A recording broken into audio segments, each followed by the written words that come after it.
జై హింద్, అందరికీ జాతీయ క్రీడా దినోత్సవ శుభాకాంక్షలు. If you are physically strong you will be mentally strong. మనము శారీరకంగా దృఢంగా ఉంటేనే మానసికంగా బలంగా ఉండగలం. 18 నుంచి 30 ఏళ్ల మధ్య యువకులకు నేను చెప్తున్నాను. సో మీరు గ్రౌండ్కి వెళ్ళడం స్టార్ట్ చేయండి, ఎట్ ద సేమ్ టైం జిమ్కి వెళ్ళడానికైనా స్టార్ట్ చేయండి, మీ ఇష్టం. కానీ మీరు ఫిజికల్గా స్ట్రాంగ్ ఉండడానికి ట్రై చేయండి. మనం ఫిజికల్గా స్ట్రాంగ్గా ఉంటేనే మెంటల్గా మనం తీసుకునే నిర్ణయాలు కూడా చాలా స్ట్రాంగ్గా ఉంటాయి. పరిగెత్తడం నేర్చుకోండి, ఉద్యోగం కోసం కాదు, జీవితంలో ఏ సమస్య వచ్చినా యుద్ధం చేయడానికి సిద్ధంగా ఉండడానికి అలసిపోవడం నేర్చుకోండి. సిగరెట్, మందు ఎక్సెట్రా ఇవి కాదు వ్యసనాలంటే. అలసటని ఒక వ్యసనంగా మార్చుకోండి.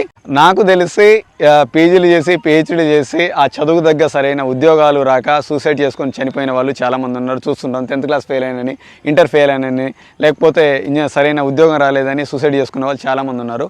కానీ యాజ్ ఏ స్పోర్ట్స్ ప్లేయర్, ఒక నేషనల్ ప్లేయర్ కావచ్చు, స్టేట్ ప్లేయర్ కావచ్చు, ఇంటర్నేషనల్ ప్లేయర్ కావచ్చు, నేను నా గేమ్లో నేను ఓడిపోయానని, లేకపోతే నాకు పథకాలు రాలేదని సూసైడ్ చేసుకున్నట్టు చరిత్రలో లేదు.